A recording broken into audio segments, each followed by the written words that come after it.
तो दोस्तों नमस्कार, मैं हूं अनिल और रेसलिंग सुपर धमाल में आपका स्वागत है। तो दोस्तों WWE में हुई है ये नाइंसाफी, रिटायरमेंट मुकाबले में की है ये घिनौनी हरकत। आपको दोस्तों बता दें कि WWE के दिग्गज गोल्डबर्ग ने शनिवार रात को सैटरडे नाइट्स मेन इवेंट में गुंथर के खिलाफ वर्ल्ड हैवीवेट चैंपियनशिप मुकाबले के बाद संन्यास की घोषणा की। ये घोषणा उन्होंने अपने परिवार और अटलांटा में अपने शहर के लोगों के सामने करी। आपको बता दें गोल्डबर्ग का शानदार करियर का जो अंत है थोड़ा निराशाजनक रहा है, इससे उनके फैंस में थोड़ी निराशा हुई है। गोल्डबर्ग WCW चैंपियन और WWE हॉल ऑफ फेमर भी रह चुके हैं। उनके फैंस को उम्मीद थी कि उन्हें WWE से एक बेहतर विदाई मिलेगी, लेकिन ऐसा नहीं हुआ। गोल्डबर्ग के शानदार करियर के अंत के 3 मुख्य कारण रहे हैं जिनकी वजह से फैंस को निराशा हुई है। उन 3 कारणों के बारे में बात करने वाले हैं आज की इस वीडियो में, इसलिए वीडियो के अंत तक बने रहें। और अगर आप चैनल पर नए हैं दोस्तों, सब्सक्राइब करने के बाद ऑल पर क्लिक करें क्योंकि फ्री है और यहाँ आपको हर प्रकार की रेसलिंग जगत से जुड़ी हुई तमाम जानकारी मिलती है। चलिए बात करते हैं सबसे पहले कारण का। पहला कारण तो यह है कि सैटरडे नाइट्स मेन इवेंट का प्रसारण टीवी पर नहीं हुआ। WWE के दूसरे बड़े इवेंट की तरह सैटरडे नाइट्स मेन इवेंट को नेटफ्लिक्स पर नहीं दिखाया गया। इस इवेंट में गुंथर और गोल्डबर्ग का वर्ल्ड हैवीवेट चैंपियनशिप मुकाबला था, जो गोल्डबर्ग के करियर का आखिरी मुकाबला था। इसे केवल WWE के YouTube चैनल पर ही लाइव स्ट्रीम किया गया।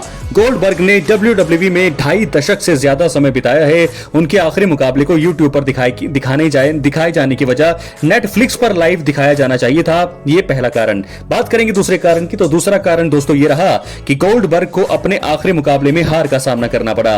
अगर गोल्डबर्ग गुंथर को हराकर वर्ल्ड चैंपियनशिप जीत जाते तो ये बहुत ही बड़ी बात होती। अगर ये उनका आखिरी मुकाबला था तो उन्हें खुशी के साथ विदाई लेने के लिए जीत मिलनी चाहिए थी। अगर WWE उन्हें चैंपियनशिप नहीं देना चाहता था तो उन्हें किसी और बड़े नाम के साथ लड़ना चाहिए था और जीतना चाहिए था। गोल्डबर्ग को WCW और WWE में हमेशा जीत के प्रतीक के रूप में जाना जाता था। उन्हें अपने आखिरी मुकाबले में हारते हुए देखना उनके फैंस के लिए बहुत ज्यादा दुखद था, दुखी था। तीसरा और आखिरी कारण यह है कि गोल्डबर्ग का विदाई भाषण जो था वो काफी ज्यादा अधूरा रह गया। गुंथर के खिलाफ मुकाबले के बाद गोल्डबर्ग अपनी रिटायरमेंट की घोषणा कर रहे थे, लेकिन समय की कमी के कारण उनका भाषण बीच में ही रोक दिया गया। WWE हॉल ऑफ फेमर के लिए ये विदाई भाषण बहुत ही ज्यादा जरूरी था, इसलिए इसे बीच में रोकना बहुत गलत फैसला था। तो दोस्तों मैंने 3 कारण आपको बता दिए हैं कि क्यों गोल्डबर्ग के साथ हुई है नाइंसाफी, रिटायरमेंट मुकाबले में ये घिनौनी हरकत। ऐसा नहीं होना चाहिए था। गोल्डबर्ग एक बहुत ही बड़ा नाम है, आइकॉन है, इतना बड़ा उनका जो है करियर रहा है, शानदार करियर रहा है। शुरुआत के दिनों की मैं अगर बात करूं तो शुरुआती दिनों के जब वो शुरुआत में जब आए थे 173 मुकाबले जीते उन्होंने, लगातार एक भी मैच नहीं हारा। 173-0 ये स्ट्रीक किसी भी रेसलर की नहीं है। जो वर्ल्ड रिकॉर्ड है ये गोल्डबर्ग के ही नाम रहा है, क्योंकि शुरुआत में जब वो नए थे तो बहुत ही घातक, बहुत ही खतरनाक, फुर्तीले, चुस्त और बहुत ही तगड़े रेसलर हुआ करते थे। बड़े बड़े सुपरस्टार्स को इन्होंने हराया हुआ है। और यहां से मैं आपको बता दूं कि गोल्डबर्ग का ये चीजें जो हुई, मुझे नहीं लगता कि ये सही हुआ। ये उनकी जो विदाई है, उनका जो संन्यास जो लेना है, बहुत ही गलत समय पर हुआ है। ये समय ठीक था, लेकिन अगर ये मुकाबला गोल्डबर्ग को जिताना चाहिए था, आखिरी मुकाबला उनको हार के लिए बुक किया गया, ये ही बहुत ही बड़ी गलती थी। और साथ के साथ उनका जो भाषण था जिसको सबसे ज्यादा लोगों को सुनना चाहिए था, सुनाना चाहिए था, लेकिन ये चीजें नहीं हुई। गोल्डबर्ग का विदाई भाषण भी अधूरा रह गया। तो दोस्तों ऐसे में क्या है आपकी राय? अपनी राय आप कमेंट बॉक्स में जरूर दें। क्या गोल्डबर्ग के साथ नाइंसाफी हुई है? 28 दशक यानी कि तकरीबन 28 साल का उनका ये करियर रहा है और 28 साल के करियर में आखिरी मुकाबला, रिटायरमेंट जो मुकाबला था बहुत ही ज्यादा खराब रहा। खराब विदाई हुई है गोल्डबर्ग की। अच्छी विदाई वो डिजर्व करते थे। गुंथर के सामने अगर उनको मैच था तो जिताना चाहिए था चैंपियनशिप के लिए। अगर उनको हारने के लिए बुक करना था तो वो मुझे लगता है कि बहुत ही गलत फैसला है WWE का। क्या लगता है आपको? अपनी राय आप कमेंट बॉक्स में जरूर दें। क्या गोल्डबर्ग के साथ हुई है नाइंसाफी? क्या ये घिनौनी हरकत है या नहीं? अपनी राय कमेंट बॉक्स में जरूर। अब हम इसी के साथ बढ़ेंगे अपनी अगली स्टोरी, अगली अपडेट के बारे में जो जुड़ी है CM पंक से। तो दोस्तों WWE स्क्रिप्ट राइटर को 21 तोपों की सलामी, CM पंक के लिए लिख डाली गजब की कहानी। दोस्तों बता दें CM पंक 14 जुलाई 2025 को रॉ पर एक बड़े मुकाबले में हिस्सा लेंगे। यह मुकाबला समर स्लैम के लिए बहुत ज्यादा जरूरी है। King of the ring tournament जीतने वाले को समर स्लैम में अपने ब्रांड के वर्ल्ड चैंपियन से लड़ने का मौका मिलेगा। स्मैकडाउन के स्टार कोडी रोड्स ने रैंडी ऑर्टन को हराकर जॉन सीना के WWE टाइटल के लिए चुनौती देने का अधिकार जीत लिया है। और अब गुंथर के लिए चुनौती देने वाला कौन होगा, यह तय करने के लिए रॉ में एक गॉन्टलेट मुकाबला होगा।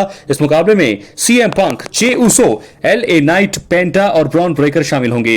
इस मुकाबले का जो भी विजेता होगा गुंथर को वर्ल्ड हैवीवेट टाइटल के लिए चुनौती देगा।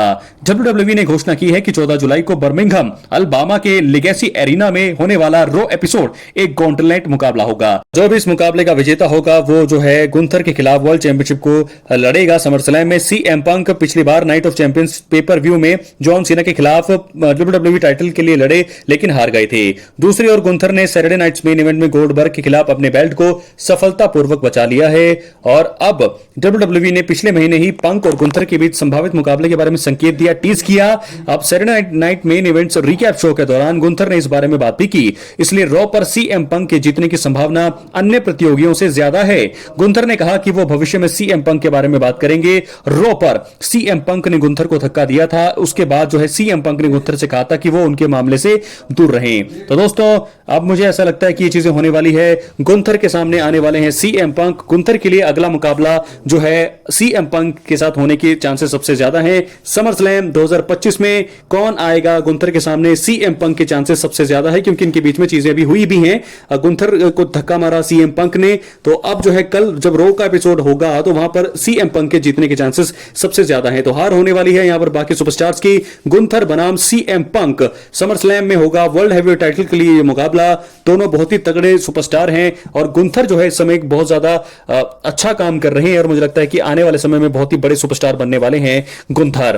तो ऐसे में CM पंक वर्सेस गुंथर होने वाला है। कल CM पंक का बड़ा मुकाबला है। इस मुकाबले में जीत होने वाली है मुझे लगता है पूरी तरह से CM पंक की। क्या लगता है आपको? अपनी राय कमेंट बॉक्स में जरूर दें। गुंथर ने हालांकि ये साफ स्पष्ट कर दिया है कि वो CM पंक के बारे में बात करेंगे, यानी कि उनको भी ये चीजें पता लग रही है कि CM पंक उनके सामने आने वाले हैं। तो ऐसे में ये बहुत ही बड़ा मुकाबला होने की कगार पर है। अब हम बात करेंगे अपनी आखिरी स्टोरी की तरफ जो जुड़ी है रोमन रेंज से। तो दोस्तों क्या ब्रॉन ब्रेकर के सामने होगा रोमन रेंज का मुकाबला समरस्लैम के इवेंट में? ऐसा होने की संभावना सबसे ज्यादा है क्योंकि सेथ रॉलिंस को लेकर एक बहुत ही बड़ी खबर आ रही है कि वो अभी भी उनकी इंजरी बहुत अच्छी नहीं है, डोंट लुक गुड, ऐसा कहना है ट्रिपल एच का। तो इसका मतलब साफ है कि सेथ रॉलिंस बहुत ही ज्यादा समय के लिए दूर होने वाले हैं। तो what next for Roman Reigns after Seth Rollins, इस बारे में बात करेंगे हम। और रॉ में कल ऐसा भी बताया जा रहा है कि रोमन रेंज आने वाले हैं।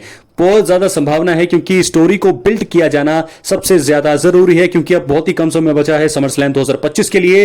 रोमन रेंज कल आने वाले हैं मंडे नाइट रॉ में। ब्रॉन ब्रेकर और ब्रॉनसन रीड जाकर के मुझे लगता है कि शायद खुद ही वो चैलेंज करे रोमन रेंज के लिए। ब्रॉन ब्रेकर अगर ऐसा नहीं होता है तो मुझे लगता है कि कल किसी भी तरीके से कोई एक चीज ऐसी क्रिएट की जाएगी जिसके चलते कल रोमन रेंज, यानी कि कल मंडे नाइट रॉ में रोमन रेंज की वापसी की उम्मीद हो रही है और कल वो वापसी कर सकते हैं, वापसी बनती भी है। तो ऐसे में समरस्लैम 2025 में जो दो नाइट्स का पहली बार होगा इतिहास में रोमन रेंज का मैच तो बनता है। और ऐसे में अगर सेथ रॉलिंस इंजर्ड हो गए हैं और ऐसा भी बताया जा रहा है, ट्रिपल एच ने ऐसा कहा है कि उनकी इंजरी बहुत ही ज्यादा खराब है, खतरनाक है, तो मुझे लगता है कि अभी टाइम टेबल कुछ ऐसा नहीं बताया गया है कि कितने टाइम के लिए सेथ रॉलिंस रिंग से दूर रहेंगे, लेकिन उनका दूर रहना रिंग से अब ये चीजें कंफर्म है। मुझे ऐसा लगता है कि रोमन रेंज जो है ब्रॉन ब्रेकर को चैलेंज करेंगे, वो ब्रॉन ब्रेकर पर अटैक करेंगे क्योंकि आखिरी बार जब रोमन रेंज रिंग पर थे तो ब्रॉन ब्रेकर ने ही उनको वो 2 स्पीयर्स लगाई थी। 2 स्पीयर्स के बाद वो तब से WWE टीवी पर नहीं है। उस चीज का बदला जरूर रोमन रेंज के दिमाग में होगा।